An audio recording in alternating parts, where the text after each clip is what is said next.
ನೇರಳೆ ಪಾಕ. ನೇರಳೆ ಪಾಕನೂ ಅದೇ, ಈಗ ನೇರಳೆ ಹಣ್ಣೆಲ್ಲ ಹೇಗೆ ನೀವು ನೋಡಿರ್ತೀರಾ, ಅದನ್ನ ತುಂಬಾ ಸಮಯ ಇಡಕ್ ಬರಲ್ಲ, ಪಿಚ್ ಪಿಚಿಯಾಗಿ ಹಾಳಾಗ್ಬಿಡತ್ತೆ, ಬೇಗ ಅದು ಹಾಳಾಗ್ಬಿಡತ್ತೆ. ಅಂಡ್ ಫ್ರಿಜ್ಜಲ್ಲಿ ಇಟ್ರು ಅದಷ್ಟು ಚೆನ್ನಾಗಿ ಉಳಿಯೋದಿಲ್ಲ ಅದು. ಹಾಗಾಗಿ ನಾವೇನ್ ಮಾಡಿದ್ವಿ, ಇದನ್ನ ನೇರಳೆ ಪಾಕ ತರ ಮಾಡಿದ್ವಿ. ಸೊ ನೇರಳೆಯಿಂದ ಪಾಕ ಮಾಡಿದಾಗ ನಮ್ಗೆ ಎನಿವೇ ನೇರಳೆ ಬೀಜ ಬೇಕು, ಆಯ್ತಾ, ಔಷಧಿಗೆ ತುಂಬಾ ನೇರಳೆ ಬೀಜ ಬೇಕಾಗತ್ತೆ. ಆದ್ರೆ ಅದ್ರ ಪಲ್ಪ್ ಏನ್ ಮಾಡೋದು, ನಮ್ಗೆ ಪಲ್ಪ್ಗಿಂತ ಮುಖ್ಯ ಬೀಜ. ಸೊ ಬೀಜವನ್ನು ತೆಗಿಬೇಕಂದಾಗ ಪಲ್ಪ್ ಸಪ್ರೇಟ್ ಮಾಡ್ಲೇಬೇಕಲ್ಲ. ಸೊ ಆ ಪಲ್ಪ್ ಇಂದ ನಾವು ಈ ಪಾಕವನ್ನ ನೇರಳೆ ಪಾಕ ಅಂತ ಮಾಡಿದ್ದು. ಸೊ ನೇರಳೆ ಪಾಕ ಕೂಡ ನೀವು ಅಂಜೂರ ಪಾಕ ತರನೇ ಜ್ಯೂಸ್ ತರ ಮಾಡ್ಬೋದು. ಆದ್ರೆ ನೀವು ಇಲ್ಲಿ ಒಂದು ಡಿಫ್ರೆನ್ಸ್ ನಿಮ್ಗೆ ಗೊತ್ತಾಗತ್ತೆ. ಈಗ ಬೇರೆ ಎಲ್ಲ ಜ್ಯೂಸ್ಗಳಲ್ಲಿ ನಿಮ್ಗೆ ಸಿಹಿ ಪ್ರಧಾನವಾಗಿ ಕಾಣುತ್ತೆ, ಆದ್ರೆ ನೇರಳೆಯಲ್ಲಿ ನಾನು ಹೇಳಿದಂತೆ ನೇರಳೆ ಹಣ್ಣಿನ ಬೀಜ ಔಷಧೀಯ ಗುಣ. ಅಂಡ್ ನೇರಳೆ ಹಣ್ಣಿನ ಬೀಜದಲ್ಲಿ ಪ್ರಿಡಾಮಿನೆಂಟ್ ಆದ ಟೇಸ್ಟ್ ಯಾವುದು ಗೊತ್ತಾ, ಚೊಗುರು.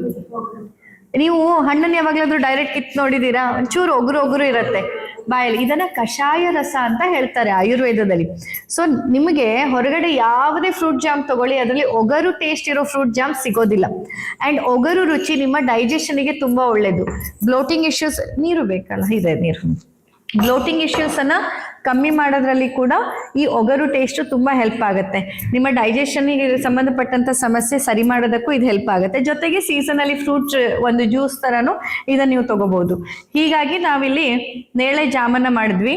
ಇದ್ರದ್ದು ಬಣ್ಣ ನೋಡಿ, ನ್ಯಾಚುರಲ್ ಬಣ್ಣ, ಯಾವ್ದಕ್ಕೂ ನಿಮ್ಗೆ ಗೊತ್ತಿದೆ, ನಾವು ಯಾವ್ದಕ್ಕೂ ಬಣ್ಣ ಹಾಕೋದಿಲ್ಲ. ಈ ಬಣ್ಣ ನೋಡ್ತಾ ಇದ್ದೀರಾ, ಆ ಡಾರ್ಕ್ ಪರ್ಪಲ್ ಕಲರ್. ಹೀಗೆ ಆ ನೇರಳೆ ಪಲ್ಪ್ ಅಂತೂ ತುಂಬಾ ಚಂದ ಬಣ್ಣ ಇತ್ತು. ಈಗ ಇದು ಕಾಸದ್ಮೇಲೆ ಸ್ವಲ್ಪ ಮತ್ತೆ ಅದು ಬೆಲ್ಲದ ಜೊತೆ ಸೇರಿ ಒಂಚೂರು ಡಲ್ ಕಪ್ಪು ಬಣ್ಣದ ಇದ್ರಲ್ಲಿ ಸೇರತ್ತಲ್ಲ ನೋಡಿ, ಈ ತರ ಚೆನ್ನಾಗಿದೆ ಅಲ್ಲ ಕಲರು.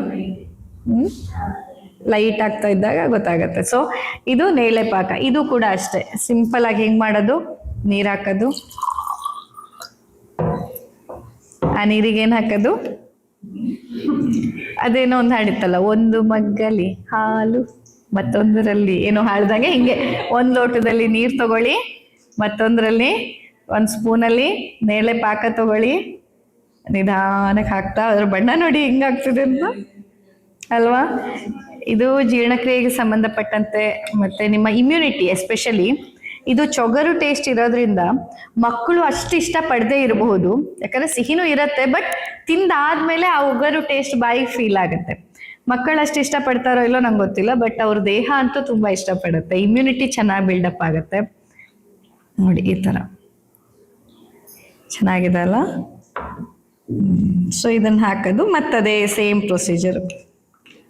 ಕರಡ್ಬಿಟ್ರೆ ಕಡ್ತಾ ಇದ್ದಂತೆ ಈಗ ನೇರಳೆ ಜ್ಯೂಸ್, ನೀವು ಫ್ರೆಶ್ ನೇರಳೆ ಹಣ್ಣು ಇಲ್ದೇನೆ ನೀವು ನೇರಳೆ ಜ್ಯೂಸನ್ನು ತಾಜಾ ತಯಾರಿಸ್ಬಿಡ್ಬೋದು. ನೋಡಿ ಕಲರ್ ಹೆಂಗೆ ಬರ್ತಿದೆ ಅಂತ. ಇವಾಗ ಏನಾಗ್ಬಿಟ್ಟಿದೆ ಅಂತಂದ್ರೆ ನ್ಯಾಚುರಲ್ ಆದಂತಹ ಅಂದ್ರೆ ಕಲರ್ ಇರೋದು, ಆರ್ಟಿಫಿಷಿಯಲ್ ಕಲರ್ ಆ್ಯಡ್ ಮಾಡದೇ ಇರೋ ಪ್ರಾಡಕ್ಟ್ಸ್ಗಳೇ ಒಂಥರ ಅಪರೂಪ. ಎಲ್ಲಿ ತನಕ ಅಂದ್ರೆ ನೀವೀಗ ಟೊಮೆಟೊ ಸಾಸ್ ಅಂತ ತಿಂತಿರಲ್ಲ, ಆ ಟೊಮೆಟೊ ಸಾಸ್ ಅಲ್ಲಿ ಬಣ್ಣನೇ ಇರೋದಿಲ್ಲ. ಈಗೆಲ್ಲ ಎಕ್ಸ್ಪೆರಿಮೆಂಟ್ ಮಾಡಿ ಹಾಕ್ತಿರ್ತಾರೆ ನೋಡಿ. ಅದಕ್ಕೊಂದು ಏಜೆಂಟ್ ಮಿಕ್ಸ್ ಮಾಡಿ ನೋಡಿದಾಗ ಆರ್ಟಿಫಿಷಿಯಲ್ ಕಲರ್ ಇದ್ರೆ ರಿಮೂವ್ ಆಗೋದನ್ನು ಮಿಕ್ಸ್ ಮಾಡಿ ನೋಡಿದ್ರೆ, ನೀವು ಅಂಗಡಿಯಿಂದ ತಂದು ತಿನ್ನುವ ಟೊಮೆಟೊ ಕೆಚಪ್ಗಳು, ಸಾಸ್ಗಳೆಲ್ಲ ಬರೀ ಪ್ಲೇನ್ ಪೇಸ್ಟ್ ತರ ಕಾಣುತ್ತೆ. ಆದ್ರೆ ಅದರಲ್ಲಿ ಆ ಟೊಮೆಟೊದ ಬಣ್ಣ, ಟೊಮೆಟೊದ ಟೇಸ್ಟಿಗೆ ಫ್ಲೇವರ್ಸ್ಗಳು ಎಲ್ಲ ಆರ್ಟಿಫಿಷಿಯಲ್ ಆಗಿರೋದೇ ನಾವು ತಿಂತಾ ಇರೋದು. ಬಟ್ ಈ ತರ ಇದು ನೋಡಿ, ಹೀಗೆ ನ್ಯಾಚುರಲ್ ಆಗಿ ಅದರಲ್ಲೂ ಸಾವಯವವಾಗಿ ಬೆಳೆದಿರೋದು ಸಿಗದೆ ಈಗ ಅಪರೂಪ. ಇನ್ನು ಮುಂದೆಲ್ಲ ಮತ್ತೆ ನಾವೇ ಬೆಳ್ಕೊಳ್ಳೋ ಅನಿವಾರ್ಯತೆ ಬರುತ್ತೆ. ಹಾಗಾಗಿ ಈಗಲೇ ಎಲ್ಲ ಮತ್ತೆ ಕೃಷಿ ಸ್ಟಾರ್ಟ್ ಮಾಡಿ, ಗಿಡ ಮರ ಬೆಳೆಯಕ್ಕೆ ಸ್ಟಾರ್ಟ್ ಮಾಡಿ, ಆಯ್ತಾ. ಸೊ ಇದು ಹೆಂಗಿದೆ ನೋಡೋಣ ಟೇಸ್ಟು. ನಾನು ಡೈರೆಕ್ಟ್ ಪಾಕ ನೋಡಿದಾಗ ಒಗರು ಇತ್ತು, ಇದು ಅಷ್ಟೇ ಕುಡಿದ ತಕ್ಷಣ ಸ್ವೀಟ್ ಅನ್ಸುತ್ತೆ, ಬಟ್ ಆಮೇಲೆ ನಿಮಗೆ ಬಾಯಲ್ಲಿ ಆ ಒಗರು ಟೇಸ್ಟ್ ಗೊತ್ತಾಗತ್ತೆ, ಆಫ್ಟರ್ ಇಫೆಕ್ಟ್ ಅಂದಂಗೆ. ಅಂದ್ರೆ ಕುಡಿದ ನಂತರ ಬಾಯಲ್ಲಿ ಆ ಟೇಸ್ಟ್ ಗೊತ್ತಾಗುತ್ತೆ. ಕೊಡ್ತೀರಾ ಮಧುಶ್ರವ್ ಎಲ್ರಿಗೂ 3 ಚಮಚ ಕೊಡಿ.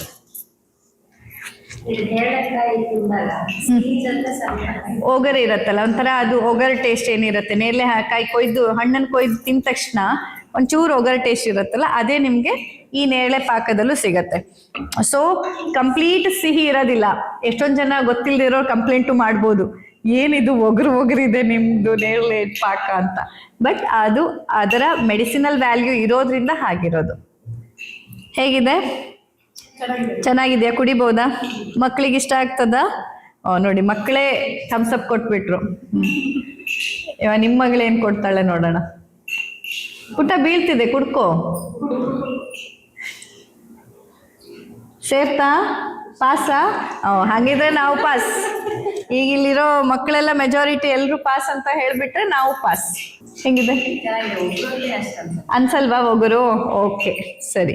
ಯಾಕಂದ್ರೆ ಬೇರೆ ಜಾಮಲ್ಲೆಲ್ಲ ನಿಮ್ಗೆ ಒಗರು ಟೇಸ್ಟ್ ಸಿಗೋದಿಲ್ಲ. ಲಾಸ್ಟ್ ಅಲ್ಲಿ ಒಮ್ಮೆ ಬಾಯಲ್ಲಿ ಶುಗರ್ ಪೇಷಂಟ್ಸಿಗೆ ಇದ್ರ ಬೀಜದ ಪೌಡರ್ ಸಿಗತ್ತೆ, ಅದನ್ನ ತಗೊಳ್ಳಿ. ಇದು ಬೇಡ. ಇದರಲ್ಲಿ ನೋಡಿ, ಶುಗರ್ ಪೇಷಂಟ್ಸಿಗೆ ಫ್ರಾಂಕ್ಲಿ ಹೇಳ್ಬೇಕಂದ್ರೆ ಯಾವುದೇ ಸಿಹಿ ಒಳ್ಳೇದಲ್ಲ. ಅದು ಸಕ್ಕರೆ ಆಗಿರ್ಬೋದು, ಕಲ್ಲು ಸಕ್ಕರೆ ಆಗಿರ್ಬೋದು, ಬೆಲ್ಲ ಆಗಿರ್ಬೋದು, ಅಥವಾ ಜೇನುತುಪ್ಪ ಆಗಿರ್ಬೋದು, ಯಾವ ಫಾರ್ಮಲ್ಲೂ ನೀವು ಸಿಹಿಯಾಗಿರೋದನ್ನ ತಗೊಳ್ಳದೇ ಇದ್ರೆ ಒಳ್ಳೇದು. ಬಿಕಾಸ್ ನಿಮ್ಮ ದೇಹದಲ್ಲಿ ಆಲ್ರೆಡಿ ಇನ್ಸುಲಿನ್ ಉತ್ಪತ್ತಿ ಮಾಡೋದು ಕಷ್ಟ. ಅದ್ರ ಮೇಲಿಂದ ನೀವು ಮತ್ತೆ ಸಿಹಿ ಪದಾರ್ಥವನ್ನ ಕೊಟ್ರೆ ಇನ್ಸುಲಿನ್ ಜಾಸ್ತಿ ಬೇಕಾಗತ್ತೆ. ಸೊ ದೇಹಕ್ಕೆ ಕಷ್ಟ ಆಗತ್ತೆ. ಹೇಗಿದೆ ಹಿಂಶು? ಚೆನ್ನಾಗಿದೆಯಾ ಮೈತ್ರಿ? ಸೂಪರಾ? 10 ಮಾರ್ಕ್ಸ್ ಡಿಸ್ಟಿಂಕ್ಷನ್ ಅಲ್ಲಿ 100 ಔಟ್ ಆಫ್ 100. 10ಕ್ಕೆ 100 ಮಾರ್ಕ್ಸ್. Very nice. ಶೈಲಕ್ಕಂಗೆ ಪುಟ್ಟ ಕೊಟ್ಟಿದ್ದಿಲ್ಲ?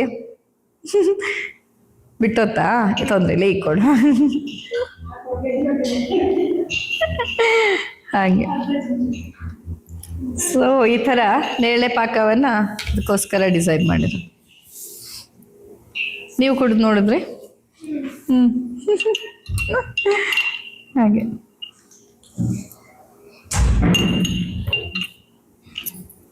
ಸೂಪರ್ ಆಗಿ ಆ ನೇರಳೆದೇ ಫ್ಲೇವರ್ ಗೊತ್ತಾಗತ್ತಲ್ಲ. ನೇರಳೆ ಹಣ್ಣೆ ತಿನ್ನಂಗಾಗತ್ತೆ, ಪಕ್ಕ ನೇರಳೆ ಹಣ್ಣು ತಿನ್ನಂಗಾಗತ್ತೆ. ಸ್ವಲ್ಪ ಸಿಹಿ ಹೆಚ್ಚು ಅನ್ಸುತ್ತೆ ಬಿಕಾಸ್ ಪಾಕ. ಹೌದು, ಇನ್ನೊಂದ್ಸತಿ ಕೆಲವ್ರು ಹೇಳ್ತಾರೆ ಅಯ್ಯೋ ಮೇಡಮ್ ಸಿಹಿ ಜಾಸ್ತಿ ಆಯ್ತು ಅಂತ. ಆದ್ರೆ ಇಲ್ಲಿ ಅರ್ಥ ಮಾಡ್ಕೊಳ್ಳಿ, ಸಿಹಿ ಅನ್ನೋದು ಪ್ರಿಸರ್ವೇಟಿವ್. ಇಲ್ಲಿ ನೀವು ನೋಡಿರ್ಬೋದು ಕೆಲವೊಂದು ತರಕಾರಿಯನ್ನ ನಾವು ಉಪ್ಪಿನ ಜೊತೆ ಇಡ್ತೀವಿ, ಒಣಗಿಸಿಡ್ತೀವಿ. ಯಾಕೆ ಅಂತಂದ್ರೆ ಅಲ್ಲಿ ಉಪ್ಪು ಪ್ರಿಸರ್ವೇಟಿವ್ ತರ ಕೆಲಸ ಮಾಡುತ್ತೆ. ಕೆಲವೊಂದು ತರಕಾರಿಗಳನ್ನ, ಕೆಲವೊಂದು ಹಣ್ಣುಗಳನ್ನ ನಾವಿಲ್ಲಿ ಸಿಹಿಯ ರೂಪದಲ್ಲಿ ಪಾಕದಲ್ಲಿ ಮಾಡಿಡೋದು ಯಾಕೆ ಅಂತಂದ್ರೆ ಬೇರೆ ಬೇರೆ ಪ್ರಿಸರ್ವೇಟಿವ್ಸ್ ಅನ್ನ ಹಾಕಿ, ಕೆಮಿಕಲ್ಸ್ ಅನ್ನ ಹಾಕಿ ಅದನ್ನ ಸ್ಟೋರ್ ಮಾಡೋ ಬದಲು ಇಲ್ಲಿ ಸಿಹಿಯನ್ನ ಪ್ರಿಸರ್ವೇಟಿವ್ ತರ ವರ್ಕ್ ಮಾಡೋದು. ಸೊ ಅದು ಪಾಕ ಬರ್ಬೇಕಂದ್ರೆ ನೀವೇ ನೋಡಿದೀರಾ ಮನೇಲಿ ಅಡಿಗೆ ಮಾಡುವಾಗ. ಈಗ ಪಾಯಸಕ್ಕಾದ್ರೆ ನಿಮ್ಗೆ ಎಷ್ಟು ಬೇಕೋ ಅಷ್ಟೇ ಸಿಹಿ ಹಾಕಿ ಇಡ್ಬೋದು, ಯಾಕಂದ್ರೆ ಪಾಯಸ ಅವತ್ತೇ ತಿಂದು ಖಾಲಿ ಆಗೋದು. ಆದ್ರೆ ನೀವು ಹಲ್ವಾ ಮಾಡ್ಬೇಕಂದಾಗ, ಅಥವಾ ಪಾಕ ಬರ್ಬೇಕು, ಅಥವಾ ಉಂಡೆ ಕಟ್ಟಬೇಕು ಅಂದಾಗ, ಪಾಕದ ಎಳೆ ಬರುವಾಗ ಆ ಪಾಕಕ್ಕೆ ಬೇಕಾಗುವಷ್ಟು ಸಿಹಿ ನೀವು ಹಾಕ್ಲೇಬೇಕಾಗತ್ತೆ. ಇಲ್ಲ ಅಂದ್ರೆ ಇನ್ನೊಂದೇನಾಗತ್ತೆ, ಇದು ಇರೋದಿಲ್ಲ.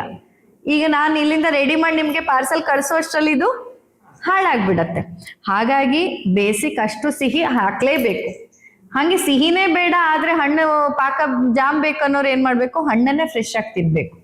ಜಾಮನ್ನ ತಿನ್ನಕ್ ಹೋಗ್ಬಾರ್ದು, ಫ್ರೆಶ್ ಫ್ರೂಟನ್ನೇ ತಿನ್ಬೇಕು. ಬಟ್ ಜಾಮ್ ಅಂತ ಬಂದಾಗ ಅಥವಾ ಅದರ ಪಾಕ ಅಂತ ಮಾಡಿದಾಗ ಪಾಕ ಆಗ್ಲಿಕ್ಕೆ ಅಷ್ಟು ಸಿಹಿ ಬೇಕೇ ಬೇಕು. ನೀವು ಅಡಿಗೆ ಮಾಡೋರಿಗೆ ಗೊತ್ತಿರುತ್ತೆ, ಅಡಿಗೆ ಮಾಡದೇ ಇದ್ದವ್ರಿಗೆ ಅದು ಗೊತ್ತಿರೋದಿಲ್ಲ. ಒಂದೊಂದ್ಸತಿ ಹೇಳ್ತಾರೆ ಮೇಡಮ್ ಚೆನ್ನಾಗಿತ್ತು ಪಾಕ ಆದ್ರೆ ತುಂಬಾ ಸಿಹಿ ಆಗೋಯ್ತು, ಇದು ವೇಟ್ ಗೇನ್ಲಿ. ಮೇಡಮ್ ಇದು ಚೆನ್ನಾಗಿದೆ ಆದ್ರೆ ಸಿಹಿ ಆಗ್ಬಿಟ್ಟಿದೆ. ಆದ್ರೆ ನೀವೇ ಹೇಳಿ, ಇದನ್ನ ಪಾಕ ತರಿಸದೆ, ಪಾಕ ಬರದೇ ಇರುವಷ್ಟು ಮಾಡಿ ಟ್ರೈನ್ ಆಗತ್ತೆ, ಬೇಗ ಹುಳಿ ಬರುತ್ತೆ. ಬೇಗ ಹುಳಿ ಬಂದ್ರೆ ಫರ್ಮೆಂಟ್ ಆಗ್ಬಿಡತ್ತೆ, ಹಾಳಾಗ್ಬಿಡತ್ತೆ. ಅದು ನಿಮ್ಗೆ ಜಾಸ್ತಿ ಸಮಯ ಇಡಕ್ ಆಗೋದಿಲ್ಲ. ಸೊ ಇಷ್ಟು ಕನಿಷ್ಠ ಇಟ್ರೆ ಇದನ್ನ 1 ತಿಂಗಳಾದ್ರೂ ನೀವು ಇಟ್ಕೋಬಹುದು. ಇಲ್ದಿದ್ರೆ ಅದು ಮತ್ತೆ ಒದ್ದೆ ಚಮಚ ಹಾಕಿದ್ರೆಲ್ಲ ಹಾಳಾಗ್ಬಿಡತ್ತೆ, ಪ್ರಿಸರ್ವೇಟಿವ್ ಇಲ್ಲ ಇದರಲ್ಲಿ. ಸೊ ನೀವು ಒದ್ದೊದ್ದೆ ಚಮಚ ಹಾಕಿದ್ರೆ, ಮುಚ್ಚಲು ಓಪನ್ ಇಟ್ಟು ತುಂಬಾ ದಿನ ಹಾಗೆ ಬಿಟ್ಬಿಟ್ರೆ ಏನಾಗತ್ತೆ, ಇದು ಹಾಳಾಗ್ಬಿಡತ್ತೆ. ಸೊ ಅದೆಲ್ಲ ಕೇರ್ ತಗೊಳ್ಬೇಕು. ಅದಕ್ಕೆ ಹಳೆ ಕಾಲದಲ್ಲಿ ನೋಡಿ, ಉಪ್ಪಿನಕಾಯಿ ಭುಜ ಮಾತ್ರ ಯಾರಿಗೆ ಹೋಗಕ್ಕೂ ಬಿಡ್ತಿರ್ಲಿಲ್ಲ. ಯಾಕಂತಂದ್ರೆ ಉಪ್ಪಿನಕಾಯಿ ಅಂದ್ರೆ ಅಷ್ಟು ಅದು ಹೈಜೀನ್ ಇರ್ಬೇಕು, ನೀರ್ ತಾಗ್ಬಾರ್ದು, ಮುಚ್ಚಲು ಓಪನ್ ಇಡಬಾರ್ದು, ತುಂಬಾ ಅಷ್ಟು ಸ್ಟ್ರಿಕ್ಟ್ ಆಗಿ ಅವರನ್ನ ಪಾಲನೆ ಮಾಡೋದಕ್ಕೆ ಉಪ್ಪಿನಕಾಯಿ ಇಡೀ ವರ್ಷ ಇಡಕ್ಕಾಗ್ತಿತ್ತು. ಇವಾಗ ಪ್ರಿಸರ್ವೇಟಿವ್ಸ್ ಹುಯ್ದು ಬಿಡ್ತಾರೆ. ಪ್ರಿಸರ್ವೇಟಿವ್ ಹುಯ್ದು ಬಿಟ್ಟು ನೀವು ಒದ್ದೆ ಚಮಚನೆ ಹಾಕಿಟ್ರು ಹಾಳಾಗೋದಿಲ್ಲ.